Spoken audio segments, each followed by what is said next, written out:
Another day, Pats Nation, and another loss by the New England Patriots. And boy, oh boy, does this one hurt. Yes, your boy, he finally got ready. He finally got ready during the watch party today, in which I was up at 9 in the morning for it, usually when I go to bed. So the fact that I was up just shows how much I love my New England Patriots.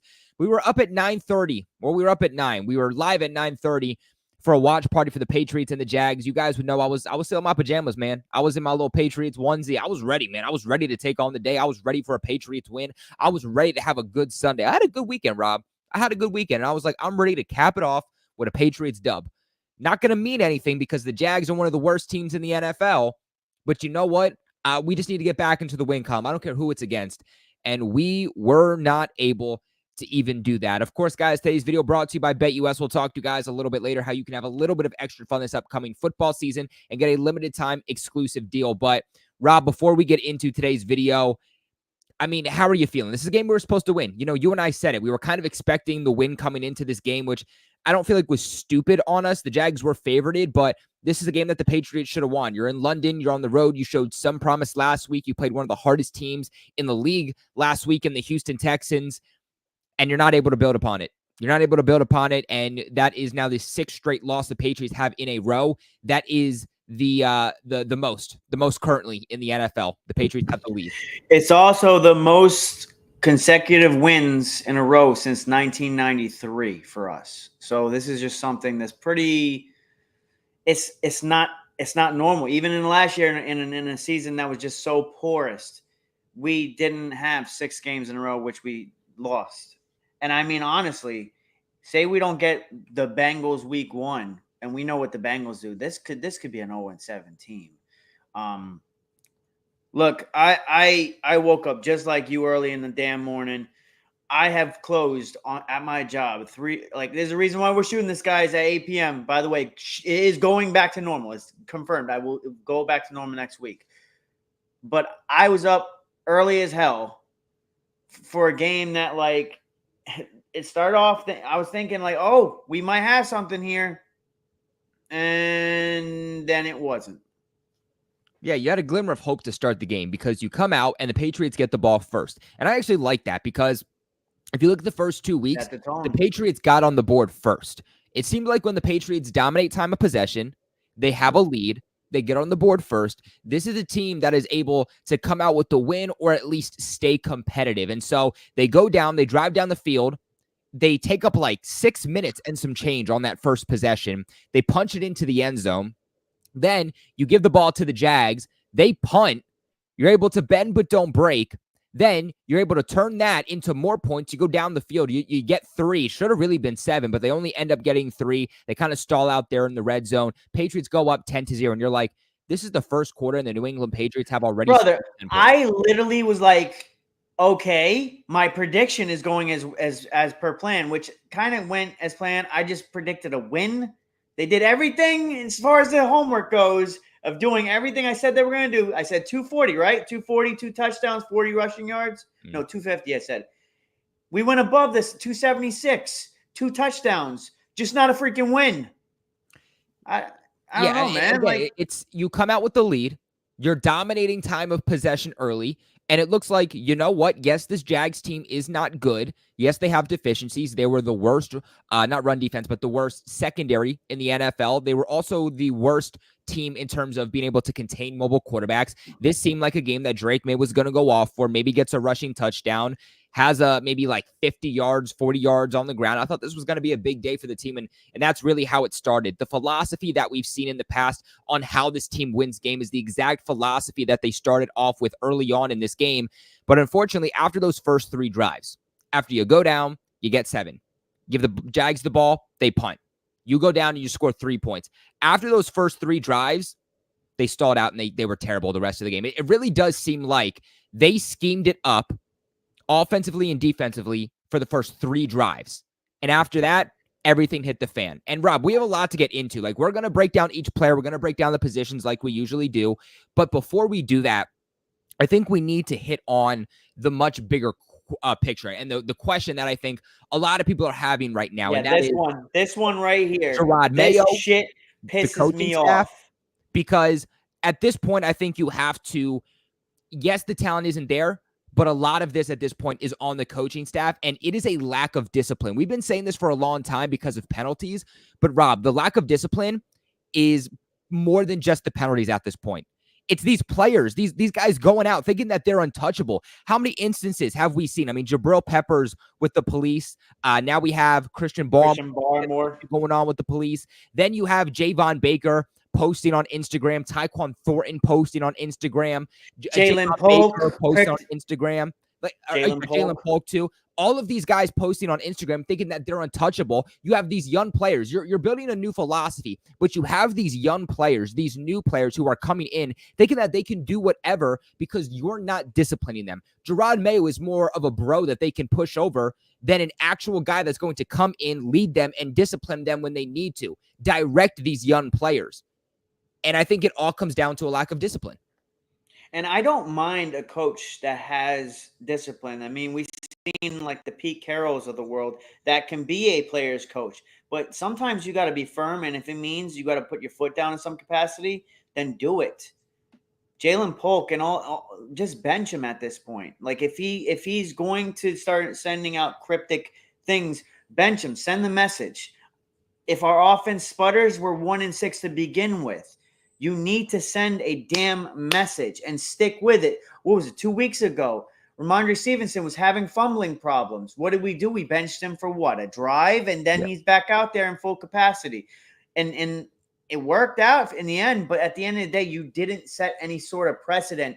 These players, Kendrick Bourne, I don't quote me on this, but basically said something along the lines of, the players are not disciplined when it comes to curfew. They're not disciplined to what they're eating, what times they're going to bed, and that they basically were tired. Hey, listen, weren't we hearing after week 1, attack the hill, attack the hill, attack the hill? And so where's this hill? Are you just like looking at it now at this moment? Are we just envisioning that hill? Because we're not, it doesn't look like this team's attacking this hill. And there's no excuse to be drained or burnt out. Yeah, they said take him to the hill. Take him to the hill after week 1. What's been happening since then? After week 1, we've been the ones that have been taking to the hill. You know what? Maybe these guys need to run the hill. Hey, man, they took it to the top of the hill, but guess what was on the other side? A fucking some pit, and then just fell over it. That's basically what happened. They went to the top of the hill, got high and mighty over beating the Cincinnati Bengals, which, by the way, is one of the worst teams in the first 2 weeks of football, and then just completely fell down the hill. Like I said, man, this really does come down to a lack of discipline for me. Drake Maye obviously coming out after the press conference and saying, right now, we're a soft football team across the board. It's like you're a soft football team because of the way you're coaching. You're not disciplining these players. And look, here's the thing, Rob. There is a difference between being Bill Belichick and being a player's coach. You can be a player's coach, but still be stern. Find a happy medium. But what I do have a problem with him saying soft. When you go on, these are grown men we're talking about. You don't say soft. You could say they lack discipline. You could keep saying that. Soft is a personal shot. And I really hope this doesn't go south. Yeah, and I do agree too. Like I do agree that the guys are soft, but it's all about how you say things. And quite honestly, bro, at some point, I want to see Drake Maye just take responsibility. At some point, I want to hear him come and say, you know what, this is on me. I need to do better. And all that. Like, you do realize how your players are as far as penalty goes, how they're prepared, how they're disciplined. That all falls on you. I'm not like the people that are in our comment section that are saying fire him. I still want to see a little bit more. You can't keep having so much changeover. That's what happens with the Panthers, and look where they're at. We don't want that. But there's still got to be a level of accountability at every level. Yeah. And it's just not there. Yeah, like I said, for me, it just comes down to discipline because you see Drake Maye, you see him on the sidelines. He's making jokes to the coaches. He's making jokes to the players. It's like, oh, okay, like this guy's fun. Like it's a new era in New England. And that was okay when we were winning. That's okay when it looked like we were on an upwards trajectory, but it's not okay when you're losing. And you are one of the worst offenses and one of the worst defenses in the National Football League. Like, you know what? Yeah, last year we were one of the worst offenses in the league, but at least we were the 9th overall defense according to DVOA. There's not a single category outside of special teams, which even today's special teams totally busted for us. And it comes down to the discipline. These players don't think that anything's going to happen to them. They think that they're untouchable. They think that they can come in and make millions of dollars and still stay up late and eat like crap. And that's not what you're going to do. You're in the National Football League now. You need to step it up and you need to be better. But it also comes with Jerod Mayo taking responsibility and saying, you know what? I need to be better. I need to be more strict on these guys because, like you said, Rob, what have they done? What have they done? These are not Super Bowl players. There's not that many Super Bowl champions from Patriots past on this roster. They don't have the bravado or the accolades to be puffing their chests. You don't have anything. Jalen Polk, you should not be coming out and saying you have the best hands in the league and then follow up like this. You cannot. Have some level of humble. Like, it just doesn't seem like they're humble. They don't take any accountability. I look, man, this is just a freaking mess at this point. I can't understand why it looks so, I hate to say this word, dysfunctional. It looks dysfunctional. Yeah, and everybody got mad at Evan Lazard too for what he said, but was he wrong? I don't know. I just think that where's the leaders on this team? Like, you need to see, like, and if there are leaders and they're not being vocal enough and holding everybody accountable, then pick new leaders. And I'm a retired Marine. If someone wasn't good enough to be accountable or hold others accountable, guess what? Someone was appointed a leader. And my biggest thing with this team, you went up 10-0. That's nice. You finally did something that you haven't done since the Steelers game of last year. The problem with that is you don't have the ability to be complacent because you're not a team that can hold this and sustain this. So stop acting like you've been there. Yeah, I want to give a big shout out to my boy Isaiah, first donator of today's stream. Comes in with a $5 donation. Says the fact that Mayo said the Pats are soft frustrates me. Honestly, the fact that Mayo just can't take responsibility and come in and be like, we need to do better. I need to do better. And this is on me to do it. I feel like it's always, he came out today and had another quote where it was basically like, and I'm obviously paraphrasing here because I don't have the quote exactly in front of me, but basically saying we're scheming things up correctly. We're calling the correct plays. The players just are not executing. He's like throwing the players under the bus. And is that what's happening to a degree? 100%. But the play calling is terrible. What Jerod Mayo is deciding to do in terms of how he's coaching this team is absolutely terrible. And that's exactly on him. And before we get into what we've seen so far from the Patriots this season that is making me worried, I do want to get into this next super chat. My boy Patriots Talk comes in here with a $2 donation. Brother, I appreciate you. Said T-Mac at 1. T-Mac at 1. All right. I don't know if I'm missing something, but T-Mac at 1, guys. He's talking about for the kid out of Arizona. He's 6'4". He runs like a 4. Oh. And he's the guy's like a Mike Evans clone. So let me tell you, if they can figure out let's say they have the number 1 overall pick. Let's say they trade down. Now I don't know how far we're gonna have to trade down. We have to trade down, man. What the board is gonna look like by the time the draft comes, we don't know yet. But let's say the Patriots have the first pick, they trade down, they can get another first-round pick, multiple first-round picks, and they can. Was it like 3 firsts? I think it's 3 firsts. Depending on where you trade down. Traditionally. Let's say you get Ted McMillan. And then you're able to also get an offensive tackle. Okay. Then I'm first priority. Then I am okay with going with Ted McMillan. But I don't want McMillan over an offensive tackle because we need 2 tackles. So I wouldn't go wide receiver over offensive tackle. It's not even just that. I mean, I get it's the Jaguars defense, but this kid has averaged 260 yards in 2 games. And it's not really so much. It's really drops. How many drops happened today? He should have had over 300 yards. I don't think receivers definitely a need, but tackle's so much more a need. Like lots of center, backup center. Like the offensive line is way more of an issue. Yeah. For me, that's what it comes down to. For me, it first comes with addressing the offensive line because that's actually how you're going to get your investment back for Drake Maye. Believe it or not, it's by going offensive tackle because if you're able to shore up that offensive line, Drake Maye is going to make the offense around him look spectacular. And we've seen flashes of that already. If you can keep him in the pocket and you can keep him safe and you can keep him pressure free, His passer rating right now through 2 weeks when he's not pressured is like 104, like 100.4, something like that. I think it was 109 today, if I'm not mistaken. And then when he's pressured, he's not bad, but it definitely drops significantly, like cuts itself in half. So this guy makes plays. He can excel the offense past this limitation. You just have to keep him safe. Let's put in perspective. When he's pressured, it's like a jailbreak.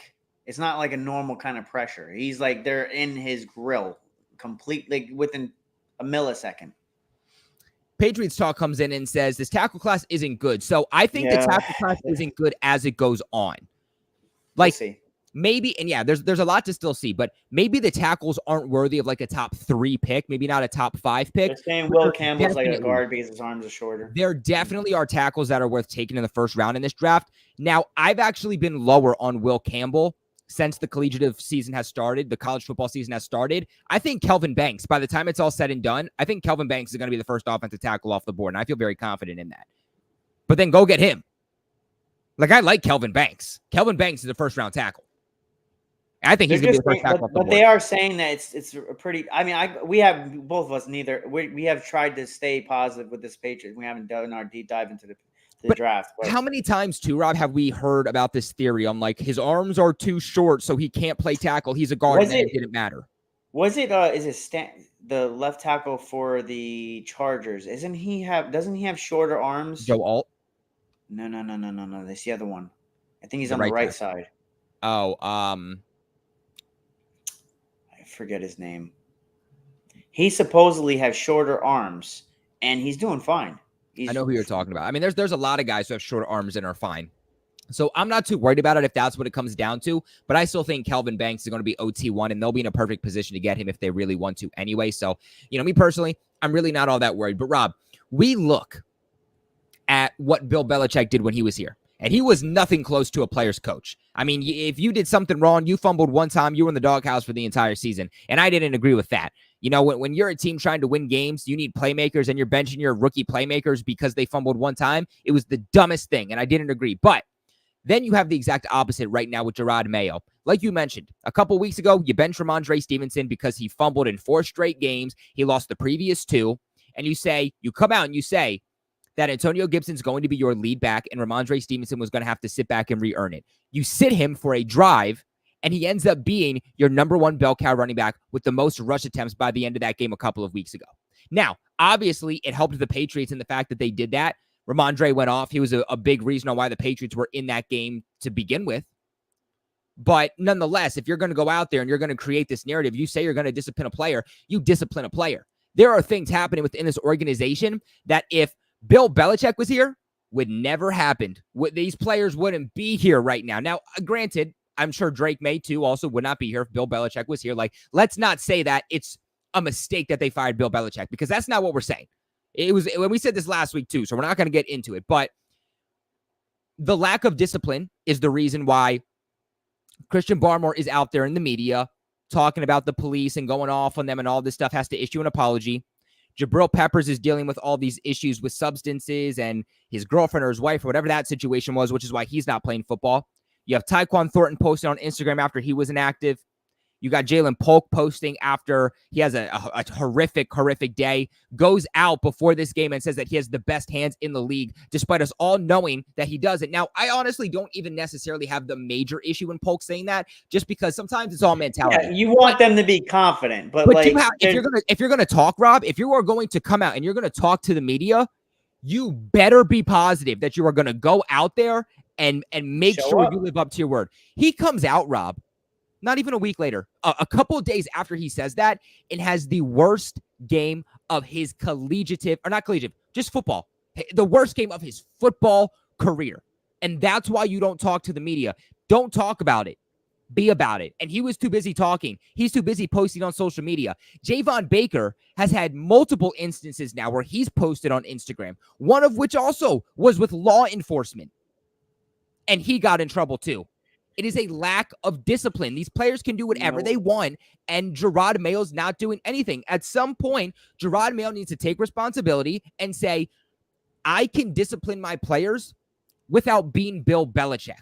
Because what these players need, Rob, is these players need a leader, especially these young players. What these players don't need is a buddy telling them that it's all going to be okay and doing Should have whatever they hired want. Mike Vrabel. Should have hired Mike Vrabel. I said this before in the beginning of the season. I'm with Gerard Mayo until the wheels fall off, but should have hired Gerard Mayo. But I mean, not Gerard Mayo, Mike Vrabel. My biggest thing is this, man. Winning cures all, and we're not at the point where we're winning games enough to be doing stuff like this. So we're not getting a lot of these things we've seen stuff like this being in the media, but if you're winning games, you're not going to see the team collapse like this. You're not going to see all these things happening. But now it is what it is. Everything's magnified to a higher extent, man. Everything's magnified to a higher extent because you're losing at such a crazy level because this team won 6 Super Bowls, man. We're under a microscope. And look at it too, right? Like I said, you could be a player's coach, but you can also be serious and disciplined when you need to be. Just like if you're a parent, if there's any parents watching this, you can be a cool parent, but still discipline your kid when they do something wrong. You can be a fun parent. You can go out and take your kid to the amusement park on a Saturday night. But then come Monday, if your kid is punching another kid in school, are you just going to grab them and be like, you know what? Like maybe we should just try not to do that. Like, let's go get ice cream. Everything's going to be okay. No, you're going to get your kid from school. You're going to take them home. You're going to take away their electronics and you're going to tell them that they're grounded. That's what a good parent does. And that's what Gerard Mayo needs to do. D'Amico Ryans is considered a player's coach, but he's still serious. He's stern when it matters the most. You have Dan Campbell from the Detroit Lions. That guy is super emotional, loves his players, a player's coach. Several players have said this. They're on the ride or die for Dan Campbell. But that guy also yells. That guy is serious. That guy is stern when his players need to be put in their place. And that is the difference. Is right now, for lack of better words, and this is super unprofessional for me to say, but yeah, I'm working for Patriots Global. I'm working for myself right now. I'm not working for ESPN at this current time, so I'm allowed to say this, is right now, these players are bending Gerard Mayo over and doing whatever they want with him, and that is a problem. At some point, he needs to be stern. He needs to let everybody know that he is the boss. You are the damn head coach of an organization. You are leading the entire team. Everybody's looking at you for these decisions. It's not just your players. It's your coaching staff. It's your offensive coordinator. It's your defensive coordinator, both of which who have also looked like absolute crap so far this season. So yes, I do put it on Gerard Mayo, and I do put it on AVP. I put it on DeMarcus Covington, but it all starts with Gerard Mayo, and he needs to be better because these are also the guys that both him and Elliot Wolf decided that they were going to hire. I think you're on mute there, Rob. You know what I don't want? I don't want a situation where it's a Justin Herbert situation that we hold on to a coach for too long. And I'm not saying fire him. I'm not saying that. I'm not advocating for that because, I mean, he can only do so much with the roster that he has. However, I don't want to go and have a quarterback that's supremely talented. Was he perfect today? Was he perfect the last game? No, they definitely some turnover-worthy plays today. I could count about 3 on the top of my head. But I don't want to misuse his time to develop, his time to be great on that rookie contract that's really a lot of your window, and then we waste his youth. Yeah, you don't want to be that team that screws up the prime years of a quarterback that you hit on. And the Patriots were always that team that got the best out of their players. They weren't the team that when players went there, they went to die. And right now, the Patriots are one of the laughing stocks of the NFL. Right now, we are that meme. We are, I believe it was Tyquan Thornton. No, it was K-Shot. No, it was Jalen Reagor who tweeted this out before they released him from the practice squad. Right now, the Patriots are the broken house, and Drake Maye is the Lamborghini inside the garage. Like, that's what it is. And you don't want to be that team. Right, Rob? It kind of looks that way, man. It really kind of looks that way. This kid is basically making something out of nothing every week that he's played. And I get it. You went against the Jaguars, but he did it against the Texans too. The kid's performing. He makes some really, really good plays. That arm is electric, man. But if you're going to not, I mean, like you got to start. I mean, he even doubled down on Maye's comments of the soft comment, which don't put your quarterback in that situation to have to validate you as a head coach. Don't say those like soft. If another man calls you soft, regardless, like there's ways of saying it without there's a way indirectly saying it without coming out and actually saying it.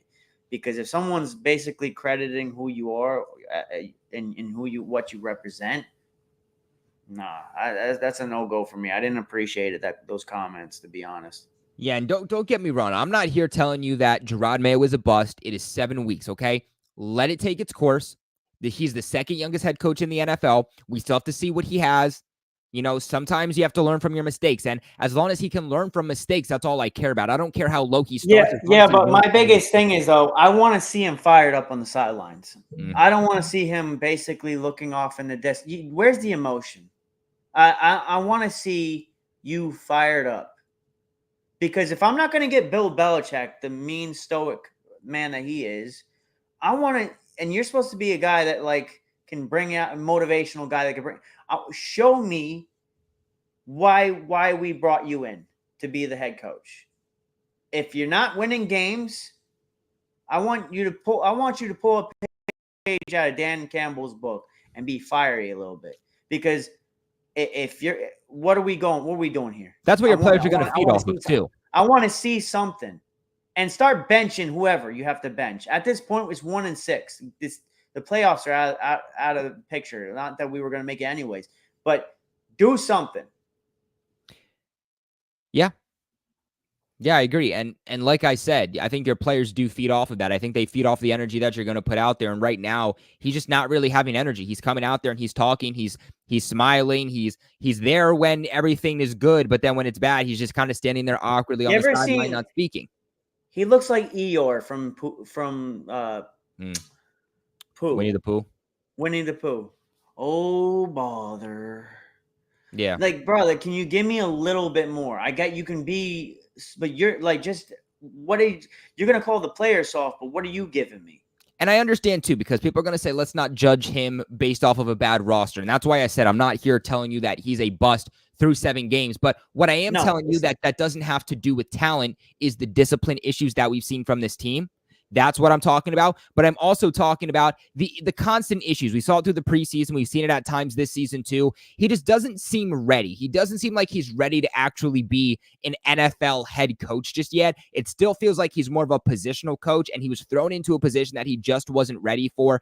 Time management, utilizing those timeouts, it still feels like he's not exactly there. Coming out to the media and telling them, different things. 1 minute it's one thing, the next it's a different thing. You never know what to believe. You say you're benching Ramondre Stevenson and that he's not going to be your bell cow. Then he comes out and he leads the team in rushing attempts and rushing yards, and you only bench him for a drive. It's hard to trust what Jerod Maye says too. And it just feels like sometimes he throws things out a wall, hoping that something is going to stick. And you want to know that he is sure about what he's doing, that he has a plan and he has an avenue on how he's going to achieve what he wants, and he is going to stick to that plan. And right now, it just feels like he's panicking and he's just doing things to do things, hoping that at some point something is going to work. And that's just not what successful NFL coaches do. And I was worried that when they signed him, was this something that he was going to be ready for? Because I just wasn't sure. I personally felt like I never saw enough from Jerod Maye, a great guy. And we always heard that, a guy that players gravitate towards. But it becomes a lot more about being a good head coach than just players are gravitating towards you. It's all about how can you scheme things up? How can you run a team? Can you discipline a team when it matters the most? Things that we never saw from Jerod Maye and things that we're still not seeing. And the questions, the concerns that I had, they're very much showing themselves so far. And I really hope that he can turn it around. But it's going to start with understanding that your job isn't to have your players like you. Yes, you want them to still want to play for you, but you also want them to respect you and understand that if they're not going to come in and do their job, that this is a business and you are going to do what is best for the business. And that gets us on here to our next point, Rob, is the fact that supposedly the New England Patriots were going to bench offseason wide receiver addition in KJ Osborne for this game against the Jags. They were going to play, supposedly, Javon Baker. Now, they were at least going to make Javon Baker active. Was he going to play? How much was he going to play? We don't know. But they were going to make him active. Unfortunately, Javon Baker's been dealing with an illness. He was on the injury report earlier this week with an illness problem. I guess it got worse by game time. They couldn't play him. He goes inactive. KJ Osborne plays. He gets a receiving touchdown from Drake Maye. He gets a text message from like his agent that he posted on like Instagram or something like that, basically alluding to the fact that he was going to be inactive. And then he comes out here and shows out. What do you think about this storyline, Rob, and kind of where the Patriots wide receivers are trending? I don't know, man. We saw it earlier in the year with Pop Douglas being outwardly frustrated about not getting the ball thrown to him. Jalen Polk outwardly talking about how he's the best hands in the NFL. Javon Baker, Instagram fiasco. It just like this whole damn receiving room. I would think that KJ Osborne would be able to steer and especially with Kendrick Bourne, but it just doesn't. It doesn't seem like we have a guy that will nip it in the bud. We don't have that guy that's like, hey, listen, man, hey, young buck, I get you want to talk about how you're a superstar, but these things are earned. To be able to talk like that is earned, and I just think that like there's too much entitlement with this team, and I just think that you got to. We don't have nobody to hold these guys accountable, and I just think that it may take. This is a thing though. I wanted to think, okay, down the road we go get a wide receiver in free agency, whatever. If I'm a wide receiver, I'm in free agency, I'm looking at this situation. I don't want to come here. All this dysfunction. I go there, then what? Like, we're going to have to overpay for some guy, but they may, like we already seen it at Brandon Ayuk, by the way. I hope you're okay. Knee injury. But we already seen a Brandon Ayuk take lesser money to stay in San Francisco. And people may say, hey, listen, we got $137 million in cap space going into next year. Okay, that's great if people want to come here. But what you're showing is just a highly undisciplined, selfish team. So either someone needs to be released, benched, all the above, I don't care. The hammer needs to be put down. You need to stop being buddy. I'm not saying go be Coach Belichick, but something needs to happen where the hammer needs to be put down. Yeah, I want to get back into some of these super chats here before we start breaking down each position. My boy Trey comes back in here with a $5 donation, says, so now that it's very likely we get the first draft pick, especially because we just lost to the Jags, right? So that's going to help the Patriots significantly at the end of the season if you are somebody who wants that higher draft pick. But what's the best package you want? I'd want 2 firsts, a third and fourth, and a third in 2026. I would want a first this year. So it depends on where you trade down. Let's say we trade down to let's say we trade down to 10. If we trade down to 10, I want a first round pick this year. I actually want, can we get 2 first round picks? I think that's the question. Ideally, you want a team that has 2 firsts. I don't know how many of those there are. I think 3 firsts has always been the benchmark. And it may be consecutive drafts. If they can give 2 firsts in this year, if they're one of those teams that has 2 firsts this year, do that.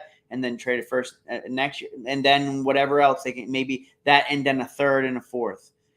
Look, man, at the end of the day. What the Bears and the Panthers did back in, 2023? So I'm trying to see. So the Bears got DJ Moore. The Panthers got the first and second round picks in 2023. Mm-hmm. Wait, no. I think the closest one you would probably see would be the Trey Lance trade, if you could bring that up. The Bears hauls a massive one penny physicals. The Bears will acquire Panthers wide receiver DJ Moore. So I think the reason that the Bears didn't get as much draft capital was because they also got DJ Moore. Did they not? Wasn't that a part of the trade? Yeah.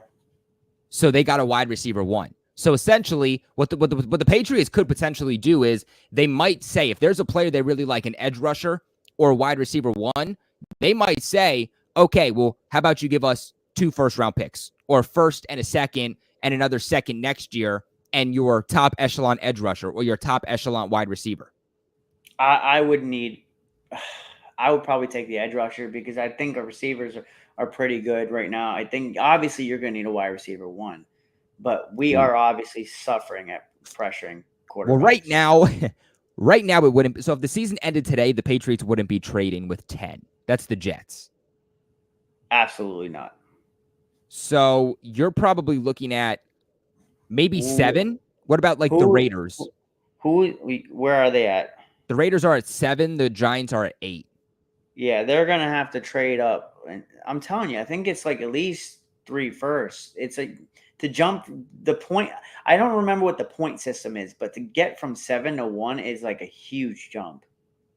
And you have to think about it because what teams are going to trade up? You're probably trading up for Travis Hunter or you're trading up for one of the quarterbacks. So that has to be the Giants, the Raiders. No, I don't see a team trading up that high for maybe Travis the Hunter. Saints. Maybe the Saints, but that's at 5. Saints are not trading. I mean, then you get down to teams like Miami, the Jets, the Rams, the Cardinals, the Bengals. Where's Miami at? Miami's at 9. Yeah, but the thing is, though, Tua is starting week 8. So yeah. And he just got paid. Yeah, I wouldn't move on from him, even though that fan base wants to move on from him. I wouldn't move on from Tua yet. But again, this also isn't like verbatim. Like this isn't exactly the case that's going to happen when the draft comes along. Like these aren't the teams that are probably going to be there. But again, if the season ended today, what would it look like? Those are the teams that are currently there. So what I would do is I would probably trade with the Raiders at that point. I feel like the Raiders, they want their picks. The Raiders they want Shador. They want Deion Sanders. Yeah, they want Shador Sanders. They want Shador. So they might be a team that ends up trading up. I don't really love Shador. I would do it because I think their future firsts are going to be fairly high. So maybe you get a first. See, I don't think they're going to want to move on from Crosby, though. And what wide receiver are you taking from them? See, like give me 3 first-round picks and Michael Mayer, and we'll call it a day. Hey, you know what? I'd take that in a second. The future at tight end, man. Drop the second pick, whatever. Give me Michael Mayer. I mean, we have Austin Hooper. He's on what, a 1-year deal? Him and some Mayer and Henry. God, yeah, I do it. Because 100%. They don't have a wide receiver 1 unless you're saying give me Jacoby Myers back. But like I'm okay with that. Don't they have Brock Bowers? Yeah, but they're not going to get rid of Brock Bowers.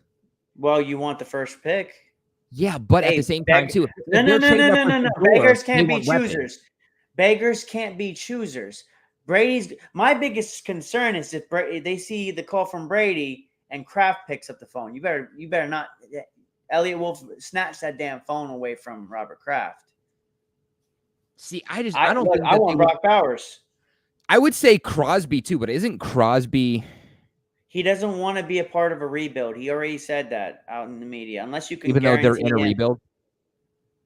Well, he said that after the Devontae Adams trade. So I think Brock Bowers. Hell, I'll do Brock Bowers 2 firsts and a second. So it looks like that Bears and Panthers trade was the Panthers went up to 1. The Bears went to 9. They got a number 1 wide receiver in DJ Moore, who they paid a massive contract to after they traded for him. Mm-hmm. They got a 2nd-round pick in that draft, a 2024 first-round pick, and a 2025. So basically, they got DJ Moore, a first-round pick the following year, and 2 second-round picks. And that was to go from 1 to 9. It's a lot. It's a pretty hefty freaking. That's what I'm saying. Brock Bowers, man. Give me 2 firsts, a second, and Brock Bowers, and you got a deal. I personally don't think they would trade Bowers. So, well, then they're not getting the first pick. You wouldn't do like Michael Mayer 3 first-round picks? I would do it. I'm just trying to be. I'm just trying to hardball. Because I'm trying to think like what else would you want, and I don't think Crosby's coming here. Also, how old is Crosby? That guy's got to be like creaking up on 30, right? Let me see. I think he's early 30s. He's oh wow, he's actually younger than I thought. So he's 27. Oh, so he'll be okay. His birthday's in August. I want Crosby. You would take Crosby at 27? Yes. Yes. Because you could load up the team if you get him. So you would then 2 first-round picks and Crosby? I'm not going to lie. There's not a lot of players from the Raiders that I would want. Like, that team's just as bad as we are right now. 2 first-round picks and Crosby. Call it. I'll take that. You don't need to give me a second. You don't need to give me a third. Just 2 first-round picks and Crosby. But yeah, that's what I would do. What I would do is it's kind of like what the Bears did, Miami did too, to an extent. So what I would do is I would trade down. I would use one of my first round picks, and I would use that on. I would still go offensive tackle, but Yeah, again, it's gonna be what do they tackle. do in free agency first? That's what we have to see. But I would still probably go offensive tackle. They need 2 starting tackles heading into 2025 and depth there. And then after that, you can either use your first round picks when the time comes. They can trade up and down, right? Like this is something that we saw with the Texans.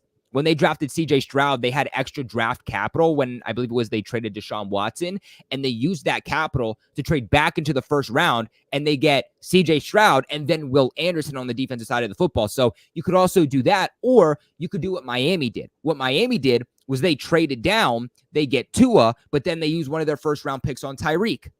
And then they use another first round pick on Jalen Ramsey, and they start building that team with players who are already established. So there's multiple things you can do with that first round picks. I don't know if I would. I would think I would hold on to them because this draft is kind of lacking. What about trade them? Like, would you go out and say I'm going to use one of my? So let's say you get 2 first round picks for the 2025 draft. I don't know why there's balloons in my face right now. So let's say you use one of those first round picks and you go out and you get Kelvin Banks. Then let's say you go out and you don't like this draft class per se, which I'm not necessarily huge on this draft class either. At least right now, there's a lot of time for that to change. But let's say you go ahead then and you use that second first round pick and you go make a big blockbuster trade. Would you do that? Yes. Oh, well, first round picks. For what? Wide receiver or edge? Probably. Dude, you don't give up first round picks for anybody really nowadays. Not even if you could do like a Tyreek Hill type trade? No, I'm not saying for Tyreek Hill, but like that type of trade. Oh, who am I getting for that? DK? Sure. I mean, I don't think he'll become available. Let's say DK. Well, isn't he in a contract situation? Him and Geno Smith. I did a video on it. Him and Geno Smith are having problems. Well, I mean, hey, if he needs a contract, maybe come here. Then there you go. First round pick for DK. I think then you're cooking with gas, right? Because now you have your number 1 wide receiver. All of your other receivers start to fall into place. And then you have Kelvin Banks, your offensive tackle. Either way, no matter what they decide to do, you trade down. You don't pick in the top 3. So 1 second. We got Kelvin Banks. Did we get Crosby? No. So we didn't get Crosby. So we traded. How many firsts did we get? So let's say you get 3 first round picks. Use one of them on Kelvin Banks. Okay. You use one of them to get DK. And then your third one is in 2026. Okay, then you hold on to it. And then you hold on. Sounds good to me. And that's what you do. Boy. Now, I'm not saying DK is going to become available. I'm not reporting nothing like that, but you trade down. That's the point of what we were saying. Basically, short answer to a long story that we just told, you trade down. You don't pick in the top 3. Amen. Probably don't even pick in the top 5. We have no reason to. You got your quarterback. Now just build around him. Those first round picks are valuable. Look at how many teams, the Eagles, the Dolphins, the Bears. These are just some teams in recent history that have traded down, acquired multiple first round picks, and they're starting to cook with gas. Even the 49ers, man, they traded for Jimmy Garoppolo, and then they sucked that first year, and they were able to get high draft capital to build that team into the Super Bowl team that they have now. So, which is slowly dissipating, but yeah. Yeah, I mean, look, they've been in that Super Bowl window since 2019? Yeah, long ass time. So they've been there for a minute. They just haven't capitalized, which is completely on Kyle Shanahan. But Patriots Talk comes in here with a $5 donation, brother. I appreciate you for being here. You said everything else is a mess, but at least we have our franchise quarterback for the future. Look, I said if we leave this season being 3 wins, but we know that we hit on Drake Maye, it's a success to me. It was a success. If you can hit on the quarterback, it changes the trajectory of your team significantly. And I think he does. I think he is, but maybe I'm just being brash or a high. We'll talk about Drake Maye too here shortly. After we get into the super chats, we're gonna talk about Mr. Drake Maye. But the Finkster comes in here with a $20 donation. My brother, you said, "Hey PG, it's your boy formerly known as SGT Moonshine." Hey buddy, I know exactly who you are. But I don't know how to feel about this team anymore. Aside from Drake Maye, there just isn't bright spots, and I don't see many winnable games down the stretch this season, which is fair. I mean, if you can't beat the Jags, who are you going to beat? I mean, I feel like the Jags are about the same tier as like the Colts. I would say the Cardinals are a little bit better. Like, you're not beating the Jets, who just got Hassan Reddick back and Devontae Adams. This was easily one of your easiest opponents you're going to face all season long. I think that they played for their coach, to be honest, man. They have the talent on the roster. They just didn't put it together. Oh, they are a way better talented roster than the Patriots. Like, that's a team I thought was going to be a playoff team this year. I mean, Rob, real quick, like, let's... Wait, did I just do 2 at once? Hold up. I don't know. I don't know how I did that. Can you do 2? Hold up. No, I don't know what that was. But let's not forget, Rob, I'm going to stop projecting on a week-to-week basis. I don't care what I think. I don't care how teams are shaping up. I'm literally going off of this. Dude, I'm perfect. I'm literally... Dude, I don't see how we win against the Jets next week. Perfect. Yeah, no. That's where I'm going to choke, dude. That's where I'm going to choke. But you know what, Rob? I will take 7 weeks of being perfect. I will take like this. It's kind of absurd that I made this before the season started, and so far everything has gone accurately.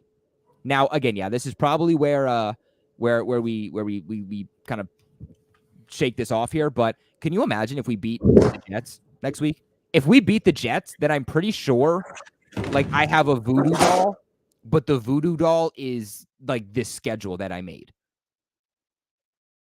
Like, if I predict the season perfectly, I will be jumping for types of joy that nobody's going to understand.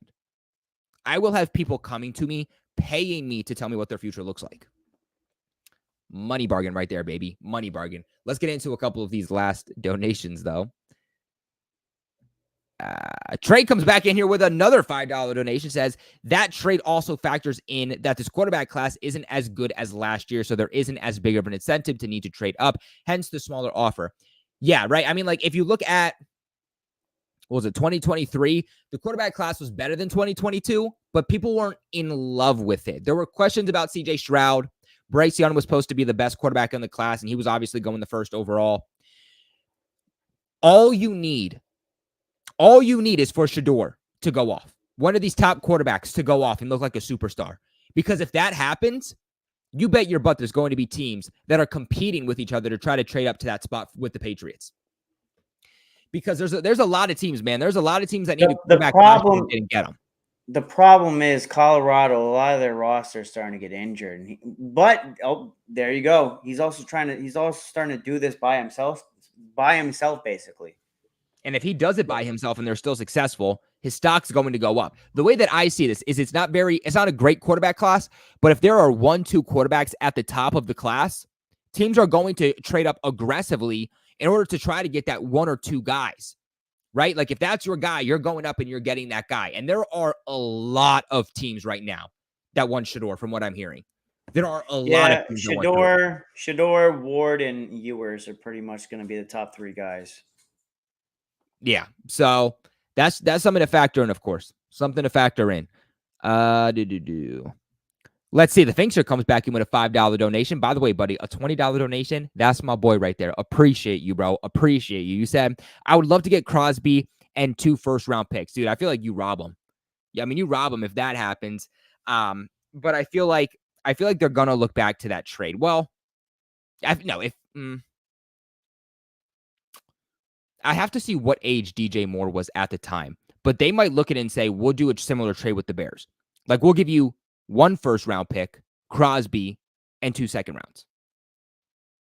I don't know if you're getting multiple first-round picks in Crosby. Like, Shedeur will have to be a different type of talent for that to happen. My biggest concern with Shedeur is his attitude and his maturity. It's not so the talent is there. Like, it's definitely there. I don't think if you're getting only 1 in Crosby, that's not enough, man. I'm sorry, I wouldn't pull it. If I'm, like I said, 2 first-round picks in Crosby. Crosby doesn't want to even be there at this point. So, I mean, if you could show him that this team is going to not only be rebuilding, but it's going to be a team that's going to be upward trending, go for it. Isaiah comes back in with a $10 donation, says, I agree with you, Rob. I wanted Mike Vrabel since Bill Belichick left. Honestly, I thought that was the route that they were about to go. Like, I understand why they went Jerod Mayo, But I thought when Mike Vrabel was fired and they brought him in, I was like, oh, shoot, like this You might be it. understood why they picked I didn't understand it. It didn't make sense to me. I'm sorry. I understood from a perspective on, like, I wasn't shocked. Like, I knew that this was their plan. Okay, because I wouldn't have. I wanted Vrabel during the whole offseason. I'd have to go back and look at what my rankings were. But real quick, guys. Oh, here we go. Real quick, guys, I do want to give a massive shout out to the sponsors of this video over at BetUS. Right now, when you guys sign up and use the promo code you see on the screen, YouTube150, that is YouTube150, you guys will be locked into an exclusive limited time offer of a 150% sign up bonus on your first deposit, followed by 125 on your next two, all the way up to $2,000. BetUS can also give you a 200% crypto deposit bonus. They got the fastest payouts in the industry. They have a fast and easy deposit and withdrawal process, 24/7 personalized service, 365 days a year, live wagering on all major games, best betting variety in the business. You can even get a 10% back on your net losses 2 times a year, which is something that you are not going to get from any other sportsbook. I promise you that. And BetUS can give you your very own personalized account manager, something, like I said, you are also not going to find from any other sportsbook. Guys, BetUS has the craziest things that you can bet on. You can even bet on politics right now. Now, I'm not political, but if you are and you want to have some extra fun for this presidential debate, make sure, not debate, but I guess presidential election that's coming up, make sure you guys go ahead and get in on that. You can bet on other entertainment props. You can bet on NFL football, NFL futures like the NFL draft, like who's going to be the first overall pick, and is Travis Hunter going to play cornerback or wide receiver in the NFL? These are things that you can actually bet on with BetUS. College football, you can bet on basketball, baseball, horse racing, fighting, all that good stuff that you're only going to find with BetUS. And again, lock yourself in for that exclusive offer of a 150% sign-up bonus using that promo code YouTube150 when you guys sign up. But Rob, let's just kind of get into this game and try to kind of recenter ourselves.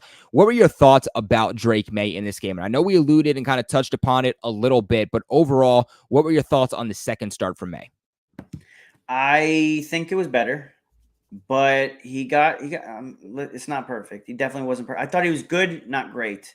Definitely had opportunities to have turnover-worthy plays. However, I mean, there are certain plays about him that, like the audibling, the pass where a defender's in his grill and he basically shovels it to the running back. It wasn't a pass. It was basically to check, to basically escape to have another down. Those are plays that are something done by a veteran. And instead of taking the sack, he just threw it the wayside to the running back and obviously lived for another down. Some of the plays he made, like the 3rd and 15, I think it was 3rd and 15 to KJ Osborne. Man, that arm is electric. Some of these balls are in the breadbasket. The kid has some crazy talent. He definitely needs to clean it up. He had to warm up. He had to warm up a little bit. Got the one overthrow to, I forget who it was, in the flat, and then after that he was pretty electric in the first drive. But it's growth.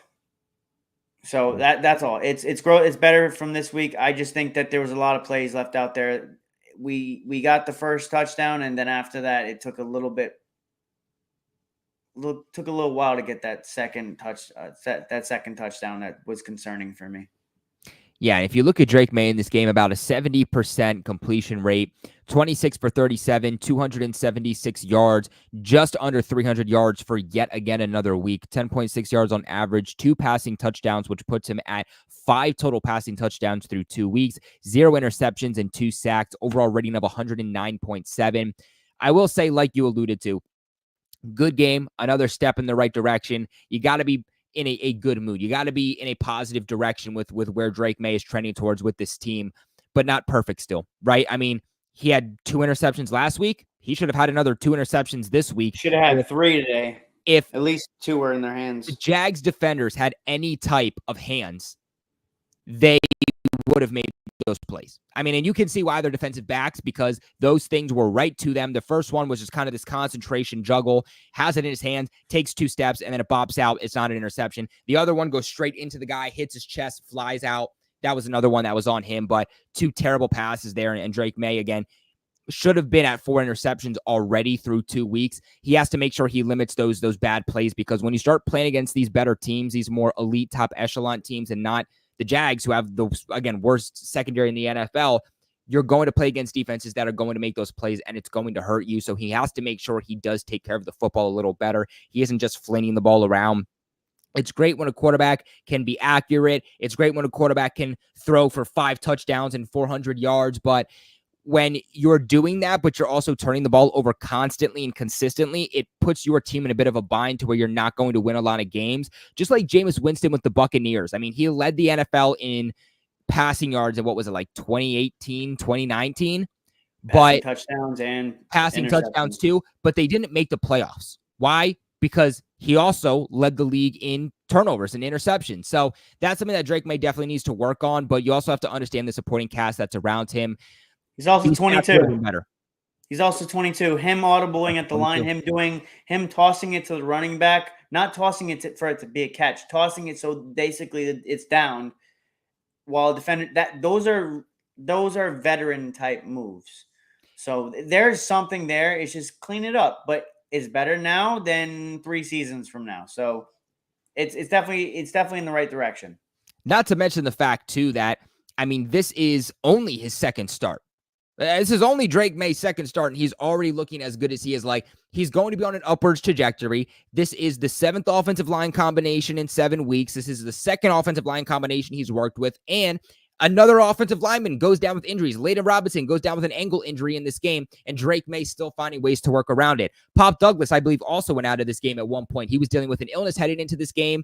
He only has 3 targets, 2 receptions for 14 yards, and I believe that was in like the first 2 drives. So I'm pretty sure they ended up taking him off of the field because he was dealing with an illness, and that's kind of a big reason why the Patriots offense stalled. But he was able to still, again, put up 276 yards. So I feel good about where Drake Maye is headed. Do I give him an A-plus performance? Am I saying he is elite right now? No. But for a quarterback that is coming in the middle of the season, in game 2 in his NFL career, I don't think that you can be upset with what you're seeing. B minus, maybe? I'd give him I would personally give him like a B. Hey, I give him like a B. I give him like a B, maybe B+. I gave him like a B+, A- I'll give him a B-, because there was several turnover-worthy plays. But it's still, like, for him to do this early, man, this is impressive. Yeah, Drake Maye is on pace right now to have 30 total touchdowns through 12 games. Yeah, and before Patrick Mahomes had played today, and by the way, people got on my ass about that. I'm not saying he's better than Patrick Mahomes, but before the Chiefs versus the 49ers, he was like he was on pace for more yards, and he had 1 less touchdown in 2 games to Patrick Mahomes' 5. So I mean, like, that's what he's going to be compared to eventually if he keeps going up. Yeah, Drake Maye threw 8 quarters of football with obviously a worse offensive group than all of these quarterbacks, really.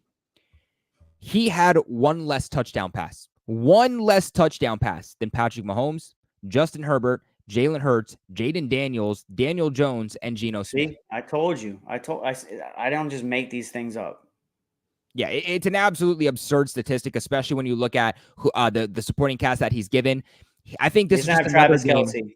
I think this is another game where he's working really well within the pocket. He's avoiding pressure very well for the most part. He's dancing around. He's extending plays. He knows when to get rid of the football. He's throwing off his back foot at times, but he has the arm strength to just still be able to make plays.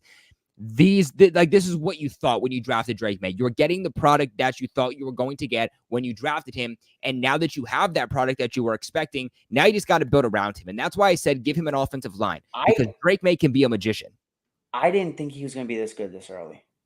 Yeah, me either. I thought he was going to be very good. Like, really, I thought he was going to be top 5 eventually. Probably be the face of the league. I did not expect this quick. I'm not gonna sugarcoat it. I did not expect him to be this good this quick, especially with what he has to work with right now. Yeah, and that mobility too. I mean, I forget what it was exactly. Maybe it was a 3rd down. Oh my God, he was stuck in the backfield. He was about to be sacked, and then he just dances around. He pushes off a defender. He's about to fall over. He's able to maintain his balance. He juked the guy too. He's running through guys. He gets the first down and more. I mean, this is a guy that can put up 40 rushing yards a game with 3 passing touchdowns and 300 yards, and it wouldn't surprise me. He has that ability. But seeing his offensive line run to go pick him up, that's another thing that I like. I'm trying to figure out what Plastic sharpens plastic. I see that comment, man. He has nothing to work with. Calm down, bro. Shoot, where did my statistics just go? 1 second, y'all. Hold up. Okay, so while I'm trying to find my statistics, Rob, why don't you get us into these running backs and let us know what you thought about how the running back group performed today? Look, man, it doesn't seem like we really can move the ball, and especially when you're going against a run defense, is not really that great in the Jacksonville Jaguars. I expected a little bit more movement, but it seemed like, why the hell were we just running it up the gut? I didn't see too many tosses, not really that much of anything, no counters. It just really was like, okay, let's try to run up the middle and see if we can convert something off that. And it just, I know you're talking about the running backs, but I'm kind of call that with the play calling too. I don't understand it a lot of times that we would just run the ball to a fault and it just wasn't working. And because I don't know, we weren't generating that many yards either. Yeah, on the ground game, I mean, last week you play against the Texans, very, very good defensive line, one of the best in the league, and you don't have Ramondre Stevenson. Antonio Gibson but is they going had to the be back, 19th and they don't ranked play run well. defense. The Jags had, I believe, the 19th run defense, so they could be exposed. Yeah, you come into this game, you have Ramondre Stevenson, you're expecting to be a little bit better. Antonio Gibson does get banged up at one point. He does return, obviously, to the game, but you do get Ramondre back. And I think that this is a game Ramondre realistically wasn't ready to play in, but nonetheless, he still did. And you were expecting to get a little bit more out of him, and you just don't. I mean, this is 2 back-to-back weeks in which we know the identity of this team is by running the football. The offensive scheme is a team that is based off of running the football. The Patriots want to run the ball to open the pass, and right now they're trying to pass the ball to open up the run. Ramondre Stevenson in this game, 7 attempts, 18 yards, 2.6 yards on average. Longest run was 11 yards. Drake Maye comes in, 3 attempts, also 18 yards. He was tied for the most rushing yards in this game. He was averaging 6 yards on the ground. Longest run today, too, of 15 yards. Is that back-to-back weeks he has the most rushing yards for our team?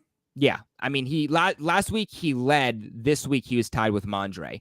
But that was also on what? 4 less attempts, rather.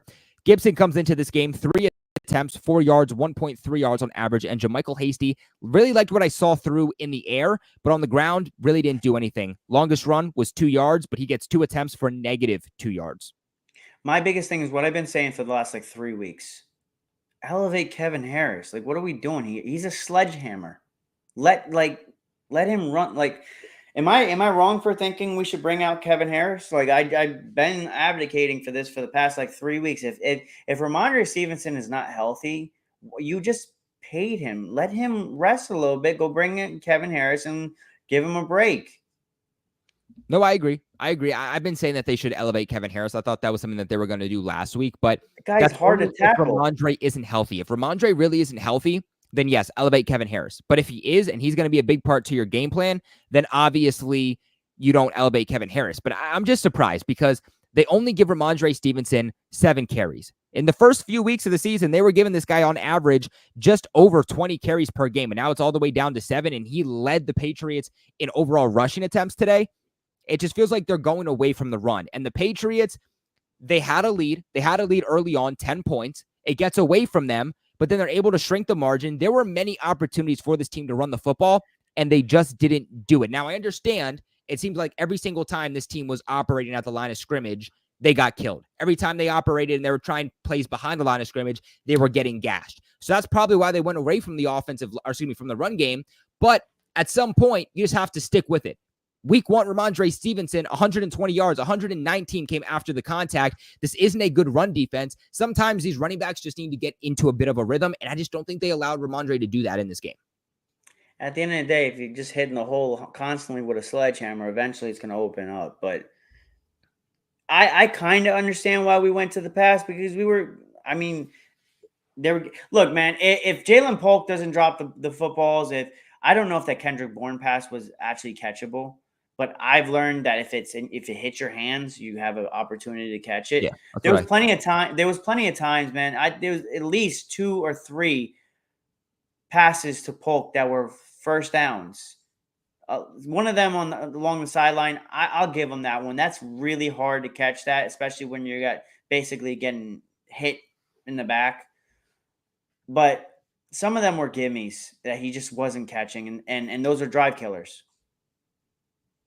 Yeah, I had about 2 times for Jalen Polk that he should have had a first down and then didn't. And then obviously on that 2-point conversion, which was a massive, massive, massive play for this game. It's a reason why instead of it being 7 points, it was 9.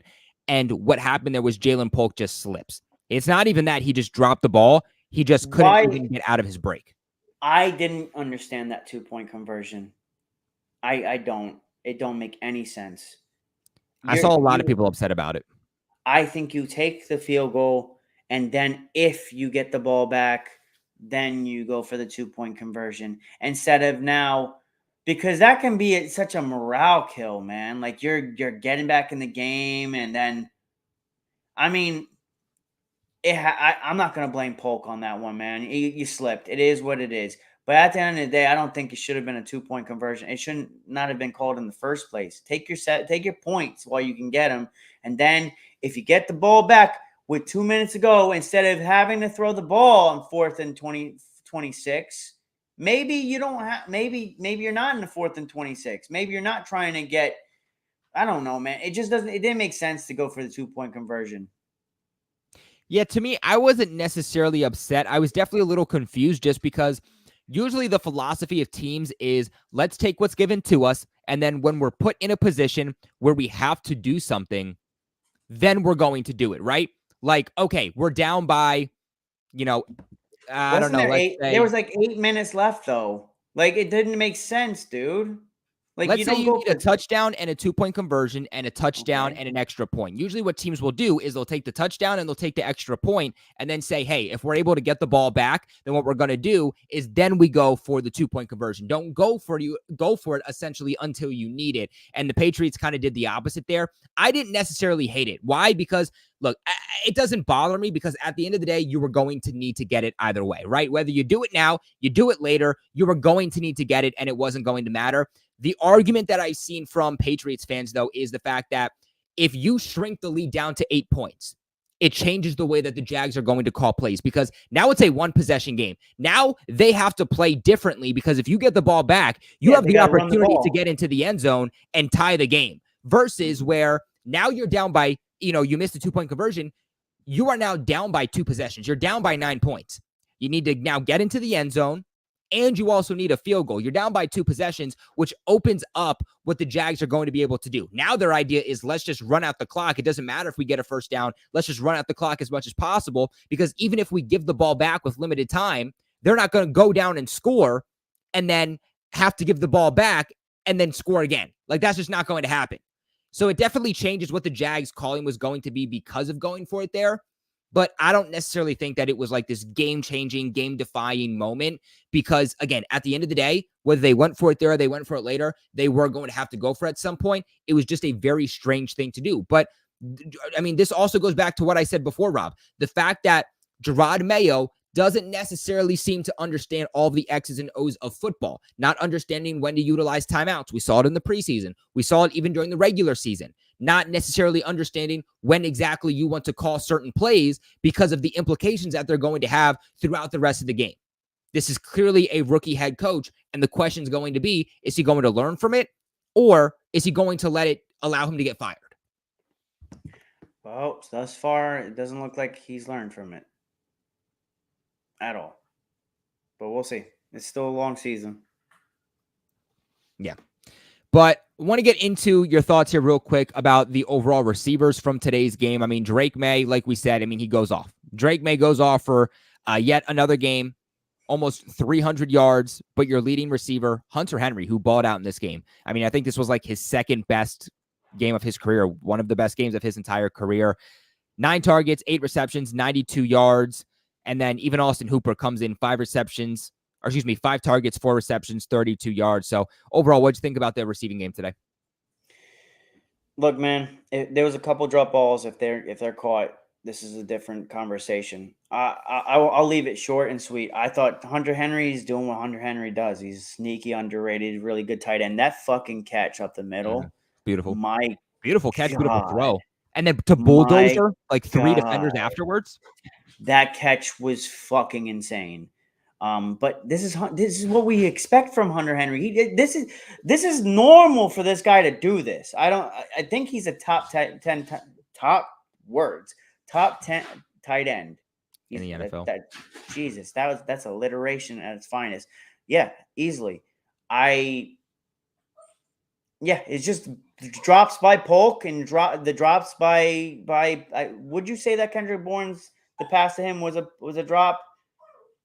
I would say that, look, it was a tough grab to make, but my philosophy is if you can get 2 hands on the football, I'm not talking fingertips, you can get both hands to touch the football, whether you're diving or not, it should be a catch. So, yes, Drake may put that on himself. Drake may put that on himself, but I think that was a catchable ball. I was just trying to see where you coming from. For me, that's a drop. I think if it hits your hands, you have opportunity to catch it. And that was a backbreaking. That was, instead of that being keeping the drive alive, that was on 3rd down. We settled for a field goal. Instead of it being, that probably is a 4-point swing. Instead of getting 14, you get 10. So I thought the receivers did decent today. But tight ends seem to be just like the safety blanket for this team. And I'm all for it because Hunter Henry, man, I'm happy he's with us for the foreseeable future because he is a DAWG dog. And understandably so, too, because, I mean, a quarterback's best friend, a young quarterback's best friend, is operating up into the middle of the field and throwing to those large targets, also known as your tight end. So that one definitely doesn't surprise me at all. We know Drake Maye likes his slot receivers and his tight ends. Go look at the most successful teams in the NFL. What do they all have in common? They have a top tight end. That's true. That's true. Do you know who was second for the Patriots today in receiving yards? If I had to guess, don't tell me it's KJ Osborne. No. Okay, thank God. Because that was like, what, a 15, 20-yard pass? Was it Hasty? It was JaMycal Hasty. JaMycal Hasty was second for the Patriots today in receiving yards. 5 targets, 5 receptions, 49 yards, 9.8 yards on average, long catch of 16 yards, and a touchdown. I'm watching the chat. I'm not watching any stats, bro. The fact that I was able to say, I was like, please don't be hasty. That's so bad. JaMycal Hasty was a dog in the receiving game today. Dude, we're talking about Gibson maybe being that James White replacement. Give me Antonio Gibson and JaMycal Hasty. Is this wild to say? But I feel like JaMycal Hasty can be more of that James White role, while I think Antonio Gibson might be more of a Rex Burkhead type. I don't disagree. I do not disagree at all. I just think you just got to get an offensive line so these guys can actually be utilized way better. For me, I was so upset, and I was more specifically upset with Alex Van Pelt just because of the play calling. How many times did we get punched at the line of scrimmage? How many times were you yelling at your TV, Rob, saying just pass the ball in front of the line of scrimmage? Whether it was run plays running outside zone, whether it was just quick dump offs behind the line of scrimmage, everything operated today behind the line, and we were getting gashed. Defenders were immediately there. They were short tackling. They were making plays. Why are we not throwing the ball in front of the line to try to pick up yardage? Because today the Patriots didn't necessarily have issues with penalties. They had 7 total penalties, which is a lot, but that's still an improvement. They were still in a lot of 3rd and long situations, 2nd and long situations. And that wasn't because of the penalties. It was because they were consistently getting backed up because they were getting tackled behind the line of scrimmage. How do you prevent that? Stop running every single one of your plays behind the line of scrimmage and start throwing in front. I didn't understand the play calling by Alex Van Pelt in this game.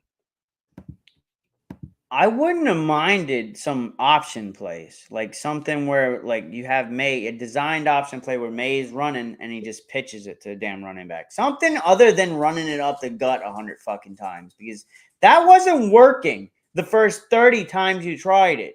So why keep doing it? Yeah, man, like some Aaron Rodgers action where he gets the ball, everybody comes towards him, he just goes, flicks that ball off Yeah, real quick, and they bro. pick up like an easy 15 You yards.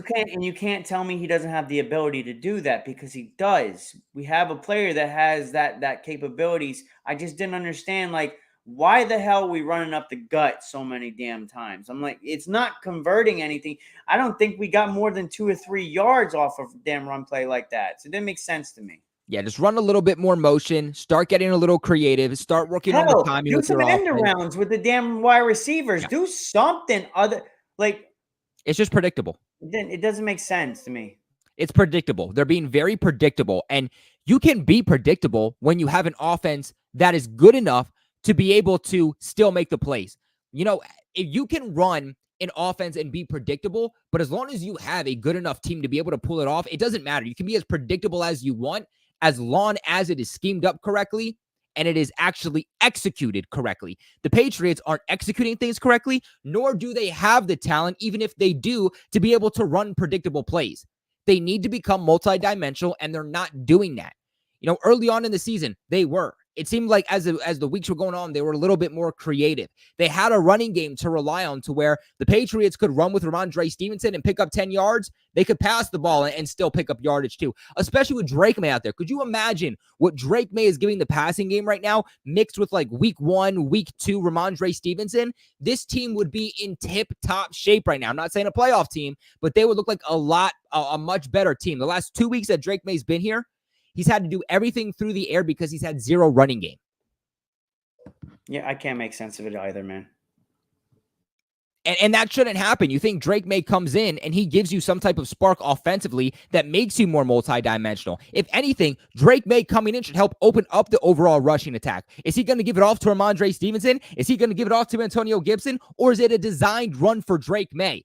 These aren't hard plays to scheme up. All you got to do is have an offensive coordinator that has enough brain cells to be able to put these plays together. And Alex Van Pelt is smart. He can put plays together. The question marks weren't, can Alex Van Pelt put plays together? The question marks were, can he call a game correctly?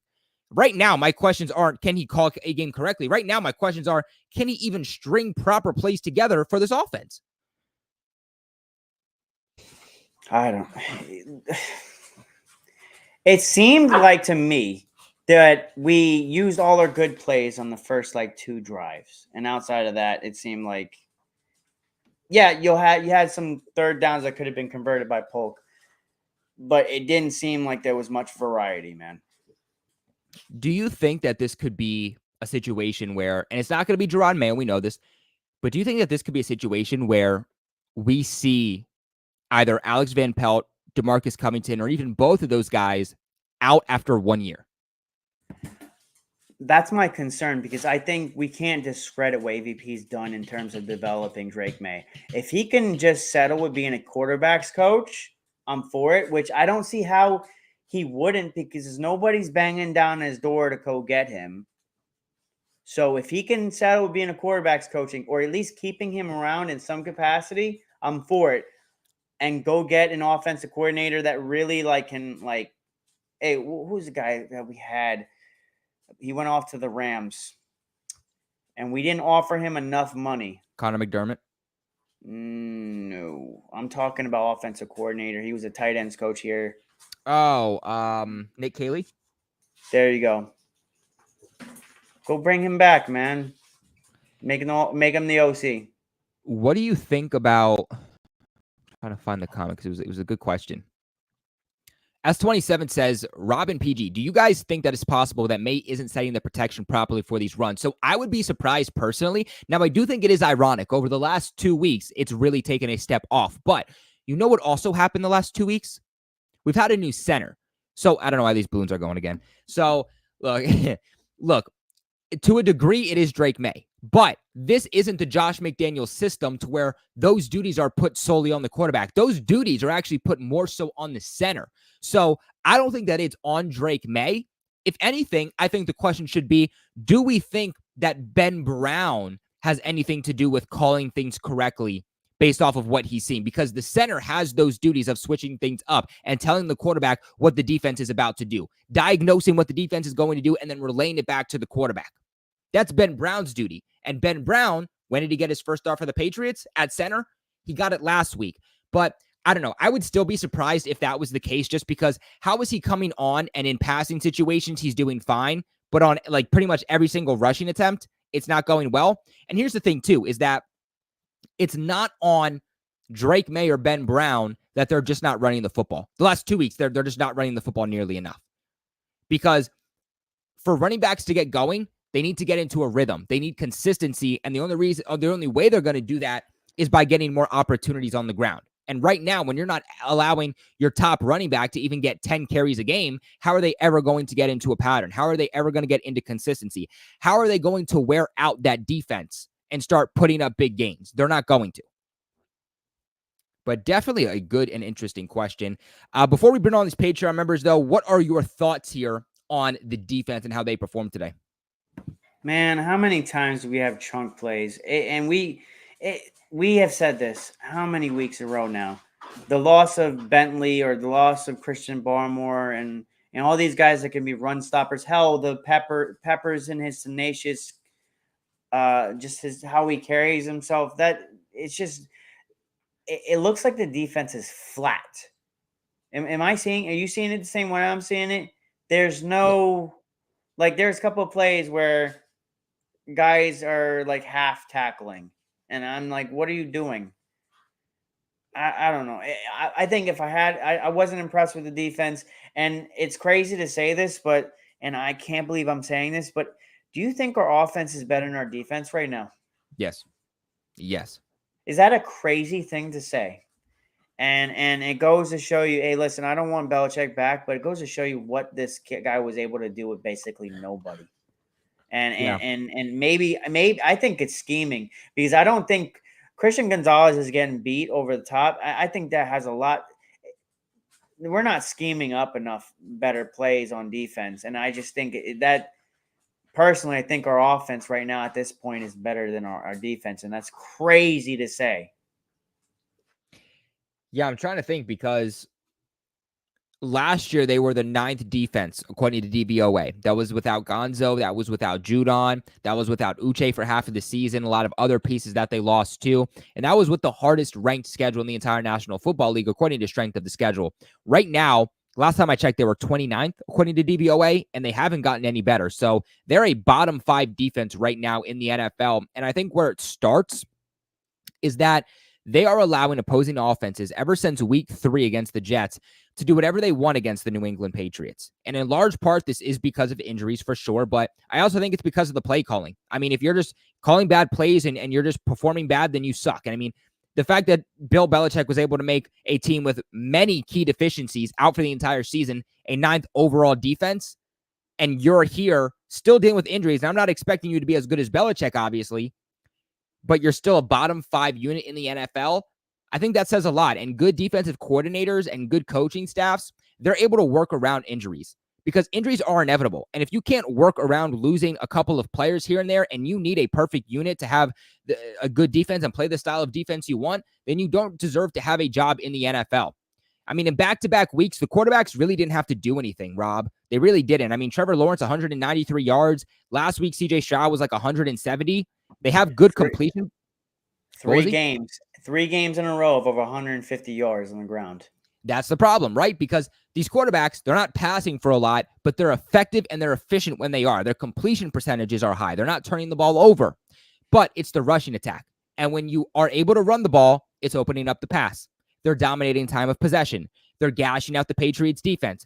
They're becoming significantly less predictable. Can we spy the damn quarterback? Can we spy the quarterback? Every time a quarterback breaks contain, Trevor Lawerence, Brock Purdy, Aaron Rodgers, old ass, they get a first down with their legs. Who's spying the quarterback?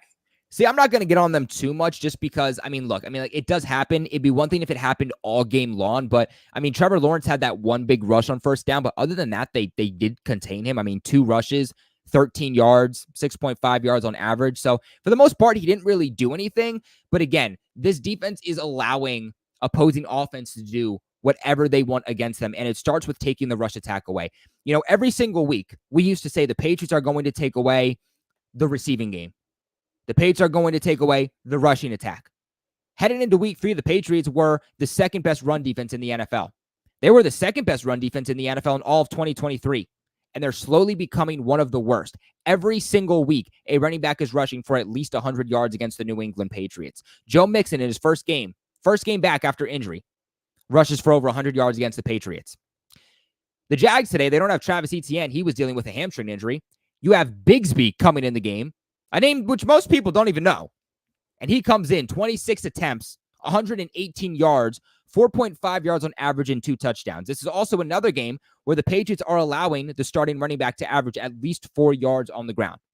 This team cannot stop the running game to save their lives. And I think that's where the issue is starting. Because when the Patriots are able to do that, and they're saying, we're going to force you to beat us through the air, and that's how we're going to base our game plan, they've been a very good defense.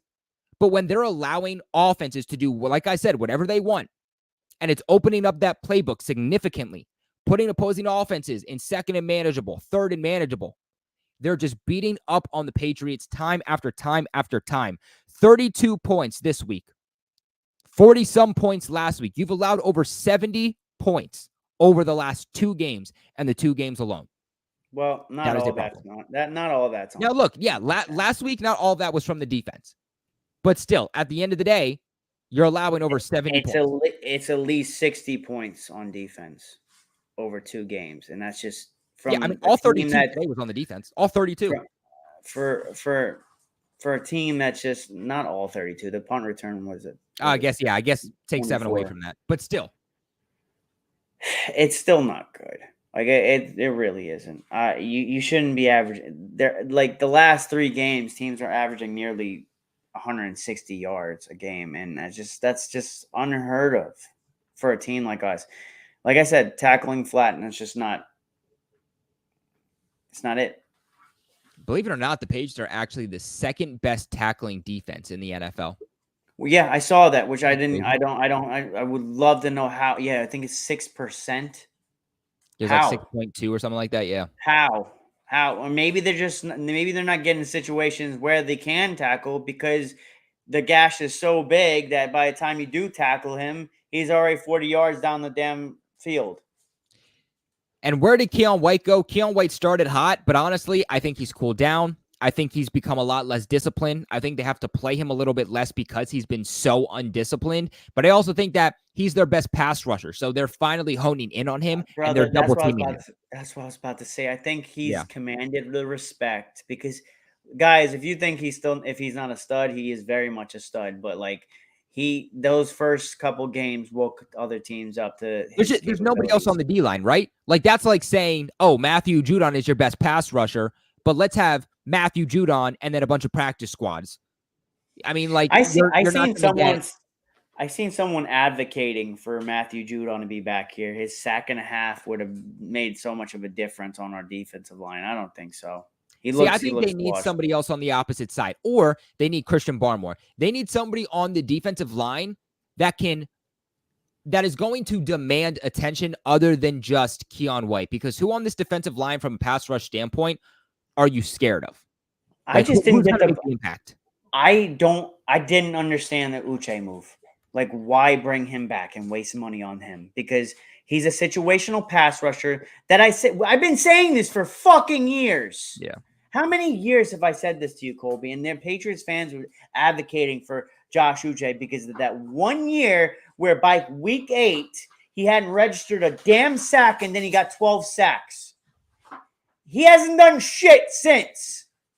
He had 1 year where he didn't, up until week 8, didn't do shit. Then 12 sacks the rest of the year, and he hasn't done jack shit since. He's a middle linebacker. No, he's a linebacker that he's not even a pass rusher. He's a linebacker because I feel like he's a little bit undersized that has make or break. You can push him off his spot, and that's about it. You can't really do much more.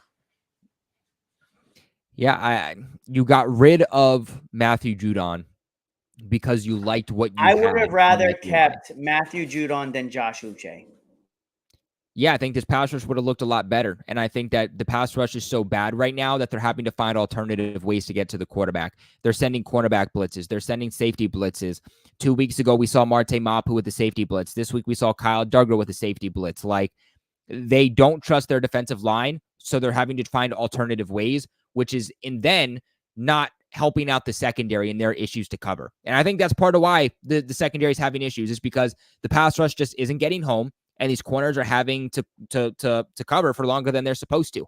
Christian Gonzalez with another rough game, 2 back-to-back rough games. It feels like our star players that at least, we didn't have a great team, but at least we had a couple of star players that were showing up on a week-to-week basis. And now it feels like even these star players are starting to come back down to earth a little bit. And that's not what you want. Yeah. That's the only momentum you're having the entire game is from these star players. Your Keon Whites, your Christian Gonzalez's, your Drake Mays, your DeMario Douglas, all the leadership, all the leadership and discipline that you had in the Christian Barmore's, Jawan Bentley's, the Jabril Peppers is out the window now, and it's just that there's not some way that I confidently can say can pick up the slack. And the thing that sucks too is that you're not allowed to play Jelani Tavai on the edge as much as you want to because Jawan Bentley's out. So now Jelani Tavai is being asked to play in a role that realistically he shouldn't be in. And the Patriots have tried to get him back in that same role. They tried to get him back on the edge and putting Raekwon McMillan in that Jawan Bentley role. But then Raekwon McMillan looks horrific. Absolutely horrific. And I think that's part of why Jelani Tavai is playing so bad is because he's playing in a role that he played in like 2022 when he wasn't very good, 2022, 2021. And realistically, you're now playing players out of position because of injury. He's not a bad player. He just gets exposed in pass coverage. He's really more situational pass rusher for you. A guy that can maybe stuff the run a little bit, but he's a guy that will play on the outside, not freaking as your Mike linebacker and someone that can have the green dot. He's just, I don't trust him to do that. Yeah, he's an outside linebacker that sets the edge. That's exactly what he is. You're asking him to play in a totally different position that we know. And he's good at that, but he hasn't been able to do that. He's a top 6, top 7 linebacker in the NFL when he plays on the edge, but he is not a primary number 1 Mike linebacker. And that's how they have to play him right now. And it's just not working out for them. But let's go ahead and let's bring on these Patreon members before we go ahead and we wrap this one up. Let's start with our boy, DTN. What's up, brother? Hello, Kobe.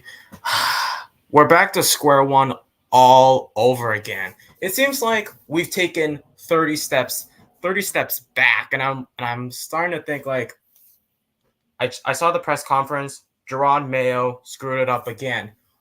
He said that he's taking the players accountable, but I'm shocked that he didn't take any of the assistant coaches accountable, which is kind of shocking because everything starts with Drake Maye.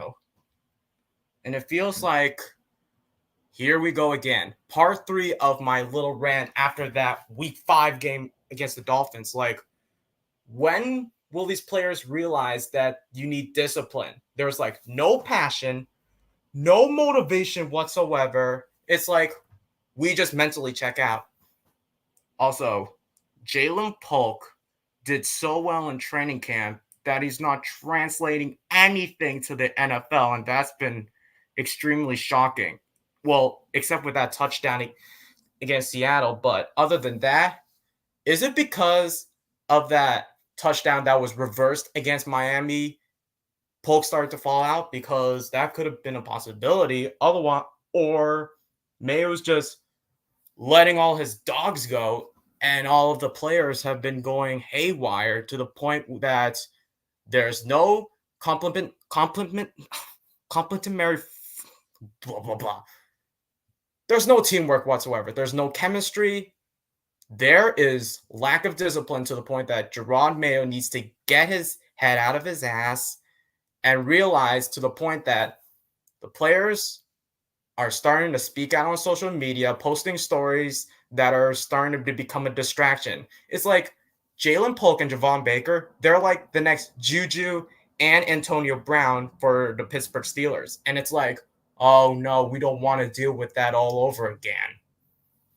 And to these folks that say they want Bill Belichick back, The discipline, yes, but general manager, no. Because we don't have to go with the same script again that's saying how Bill Belichick was not a good general manager. And I think I saw Kobe's video towards the end of the 2023 season where he talked about how Bill Belichick has been crumbling under the pressure and his ego is starting to get in the way of things. And I tried my best to not consider this as a moral loss.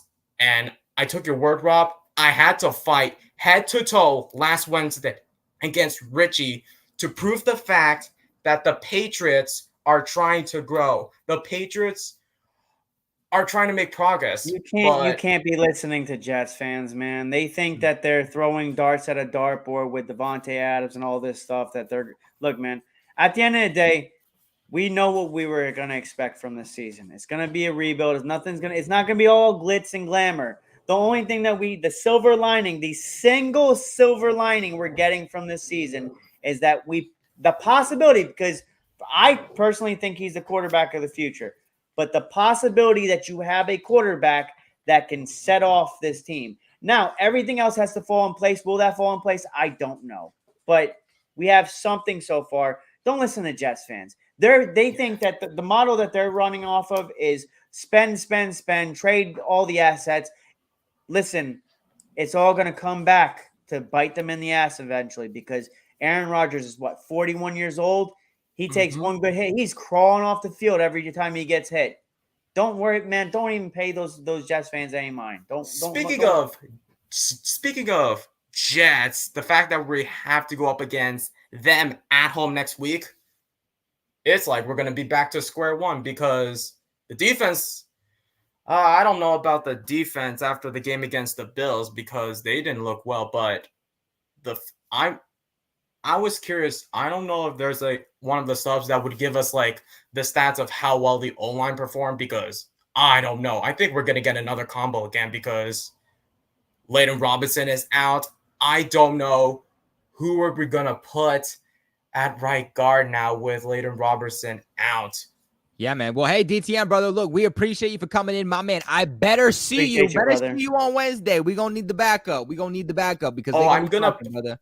Also, you're awesome. I'm watching that Celtics game on Tuesday to prove Richie's point that the Celtics are better than the Knicks no matter what. Yes, sir, DTN. I love it. Bring the energy. We need it on Wednesday. By the way, shout out to all of the AFC East Roundtable people that are here tonight. I see you guys in the chat. I love y'all. Y'all are repping. You might not be Patriots fans, but support is support, and I appreciate that more than words. I mean, my boy Anthony, a Bills fan out here. How about that Bills spanking on the Titans today, man? I mean, woo! I mean, I can't say I didn't see that coming. I said that was going to happen. I said that last Wednesday that it was going to happen. You know what I also said? Everybody else picked the Jets. I picked the Steelers for the upset. And then they get back Hassan Reddick. Wait. What happened? 15-13. To who? Who's winning? It's 15-13 Jets. This is a good game right now with the Steelers, man. I'm going to be curious to see what Devontae Adams does with the Jets and see how big of an impact it was. But I said, until they start winning against until they just start winning, period. They haven't not just beat a good team. They just haven't been winning. Until they start winning, I can't pick them. And but the Jets, the Steelers just went to Russell Wilson, a quarterback, if I'm not mistaken. So, if the Jets can't be a team that's can't figure out who their quarterback is. I guess that too. Shout out to my boy King Jamie too from the AFC East Roundtable. I'm absolutely loving it. But let's bring on our last two Patreon members. Start here with Red Sox, buddy. What's going on? What's up? How you doing, bud? Pretty good. How you feeling? I mean, I've said it. I don't know how many times now. Everybody says it. It's a rebuild year, man. If they want the defense to be good, you trade Josh Uche and you go sign Devin White. I mean, there's plenty of free agents that are better than what you have right now that you can go out and you can throw a couple million at, and they'll probably sign with you. I mean, I just don't see a reality where that happens because they're not they're focusing on development right now. The defense is beat up. I think Look, man, I don't even think that this team is lacking too much. I think it's not so much talent because you got Christian Gonzalez, Marcus Jones. A lot of these guys are talented. It's fucking discipline. And like you said, I think the leadership of a Bentley, the leadership of the tenacity of a Jabril Peppers, not having Christian Barmore on the line, that is killing the motivation of this team. So you need somebody that goes up to somebody and slaps them in the fucking helmet and tells them to wake the fuck up. You don't have that. Yeah, and you desperately need it. Look, Gerard Mayo said it. Juwan Bentley's not coming back for a while. He ain't coming back anytime soon. So, I like I said, I think that you're right now. If you want that, your best option is to look at a veteran free agent to come in and play like that. And that's it. There's nobody else in that locker room that's really going to. Who's it going to be? Josh Uche hasn't got many reps at middle linebacker. Jelani Tavai, you said it, isn't really a true middle linebacker. He's more of an edge guy. Raekwon McMillan is ass. Look, I mean, at the end of the day, man, you're gonna have to go into free agency, throw bags at the wide receiver, linebacker, and the offensive line. Whoever's in those three categories, so you can basically be a little bit more crazy in the draft. But those three positions, wide receiver, linebacker, and middle linebacker, Jesus Christ, and tackles. I have no problem with it. I mean, like I said, if right now, if you go in and you sign Devin White to a 2-year contract, I mean, you could probably get out of it. He hasn't played football that much. He hasn't had a crazy season. And he signed with the Eagles, and the Eagles, he didn't even make the cut. So you could probably get him for pretty cheap. But I think Devin White is probably your best, either him or Shaquille Leonard. If it's one of those two guys, I mean, there's your veteran leadership. There's two guys that have won. They've been in playoffs in the past 4 years. Devin White won a Super Bowl with the Bucks and Brady. And Shaquille Leonard is, he's been a really, really good linebacker for quite some time now. He's with the Colts. And you never know, Eagles. Man. Some player like that may take on this as something to be. I mean, you could revitalize your career. It's definitely a possibility. It might be something. I think the only person. The energy on his defense. I think the only guy that's really going to revitalize his career, but not really revitalize, would be Devin White. He's still young. He's like 26, 27. I'm surprised Leonard's almost 30. Sione, bro. I'm surprised they took out Sione Takitaki as quick as they did. I mean, he was an inactive this week. I would have liked to see him start playing more and kind of ramp his reps each week. Put him at middle linebacker, which allows you to put Jelani Tavai more so on the edge. Like, do something. Start putting players back in positions to succeed. Like, if you want to get your players, your star players, back to performing the ways that they once used to, that starts with putting them in the positions that they were succeeding in, and that starts with Jelani Tavai back on the edge. And that you can do that by putting Sione Takitaki at Mike linebacker, and they put him inactive today. I just don't understand it. I like Christian Ellis. I mean, I don't know. Starting linebacker. The thing with Sione Takitaki, though, was like, what was he doing in Cleveland? He was a rotational guy. Like, yeah, I mean, he wasn't a starter, but I mean, he wasn't really a starter. He was special teamer. I like the signing to begin with because you had Bentley and you had some, depth there. And he just added depth, which is, always a good thing to have. But like I said, the injuries have killed this team. Polk hasn't looked good, and him saying that I get the best hands in the NFL. Come on, man. You obviously don't, because you're just dry. Like, you remind me of Aaron Dobson. Aaron Dobson, dude. Oh, you're giving me PTSD right now. That was fucking Aaron Dropson is what we used to call him. Oh man, that one, but that one hurt, dude. That was a bust of a pick. It just it's just like this team is just like I said, it's a rebuild year. They're not like they weren't picked to do real well. They were only supposed to win 4 games. That was their over was 4.5. So like they're kind of pushing the line on this right now, and the injuries just haven't really helped. Barmore being out, this offensive line being as inconsistent as it could possibly be. I mean, and Drake Maye looks good. I like Drake Maye now. Like, he's done something that, we haven't had a quarterback do in, 3 or 4 years, which is perform behind a bad offensive line. I mean, like, Mac Jones couldn't. If it was Mac Jones here, man, like you wouldn't see 300 yards. You'd see maybe 100. I mean, if it was even Bailey, you may not have seen a touchdown. Period. No, absolutely. You would have saw a touchdown. It probably would have been like a pick six or something. But, I mean, yeah. But I mean, like, it's just So there is hope. As for like, and I don't know, with the scheming, you guys touched upon that. I honestly think that you cannot scheme a good offensive game with this offensive line, because you saw it last week where they tried to run some weird plays and they got penalized for having a man down the field. They got penalized this week or last week for an illegal shift. Hunter Henry had a false start. So it's like, let's learn to walk before we can run. If we can get the whole offensive line down where it's consistent and they're not giving up 5 sacks a game and they're not committing 30 penalties a game and they're not putting themselves in these Can I just say something about the comment someone said about signing all Bill Belichick's players? You understand that you can't, like, a lot of those players that we brought back that just so happen to be Bill Belichick's players, they're leaders.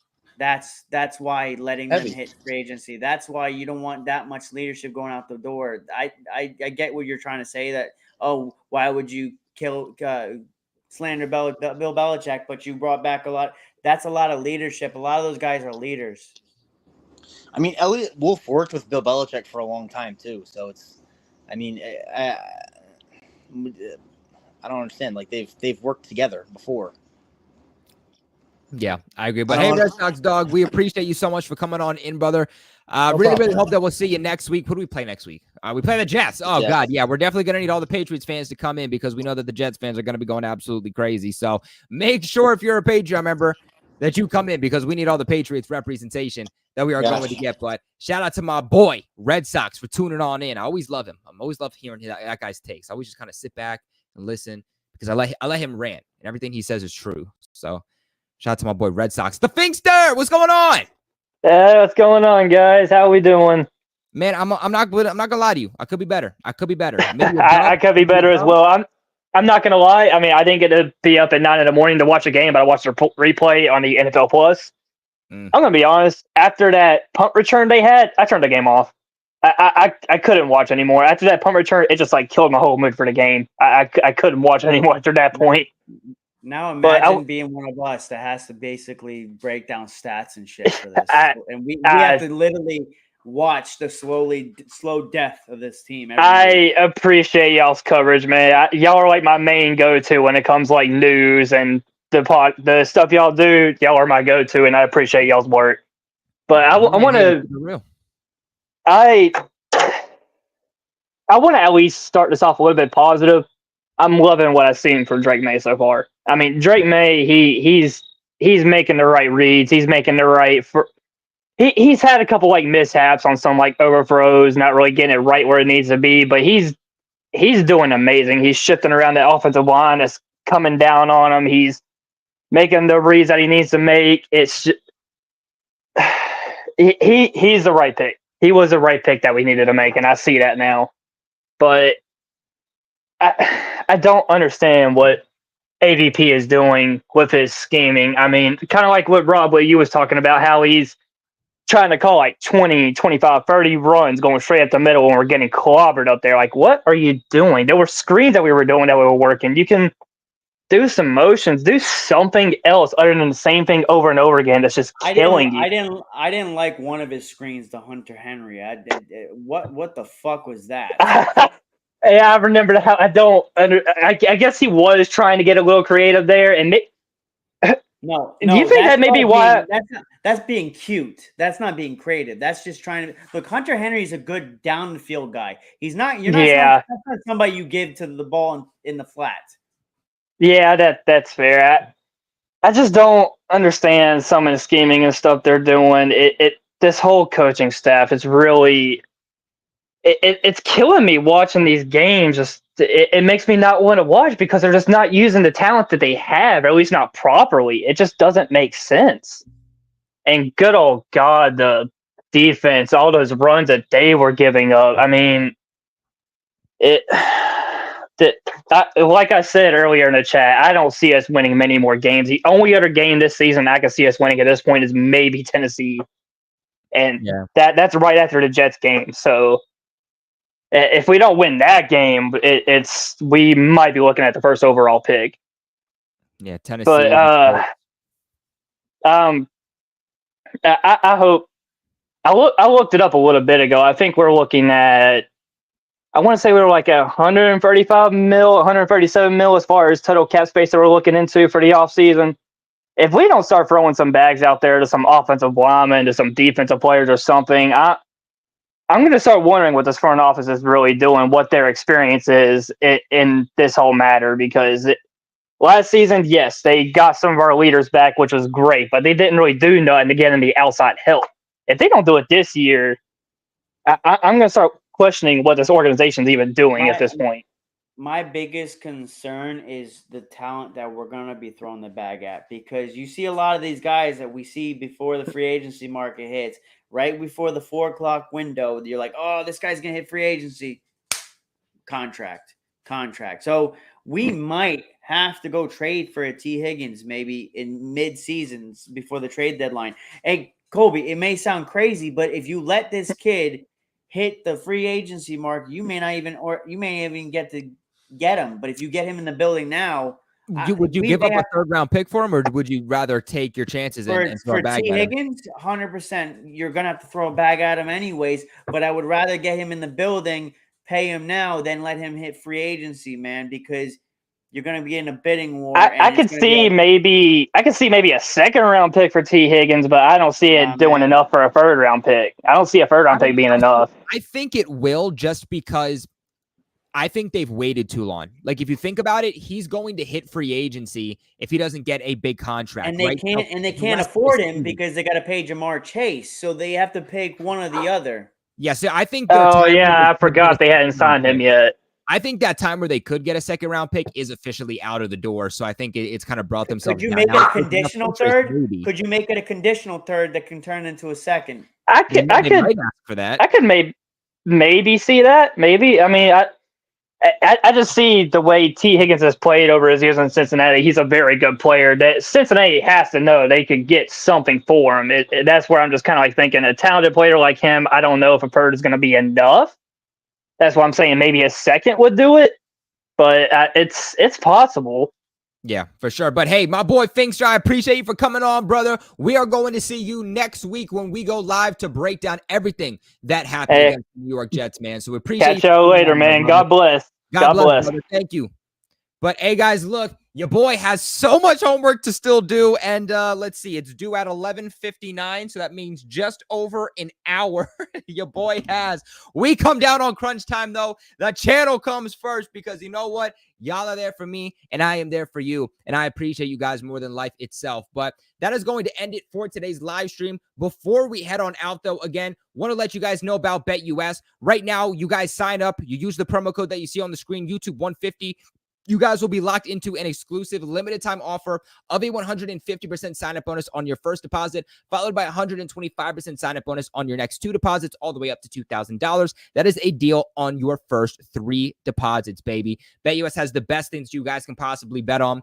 They have NFL futures. You can bet on the draft. You can even bet on Travis Hunter. Is he going to be a cornerback or a wide receiver in the NFL? They have the coolest things that you could possibly bet on. Best damn sportsbook on the platform. Play smart, play responsible. Never bet more than you can afford to lose. If somebody you know or love has an issue, please reach out and, of course, get that help that you need. My boy Anthony comes in and says, the Patriots can play spoiler at the end of the season for teams. And hey, man, I really, really, really hope that you are right, Anthony. You're positive, and I need that positive energy here. So I better see you in my chats every single week, Anthony, because if not, I might break down and start suffering from depression. But that is going to end it for today's video. Please leave a big like on your way out, guys. Subscribe to the channel for all of your New England Patriots news. We'll have some content dropping later this week for you guys, as always. But until then, we will see you guys next Sunday for Patriots versus Jets. And of course, as always, go Pats.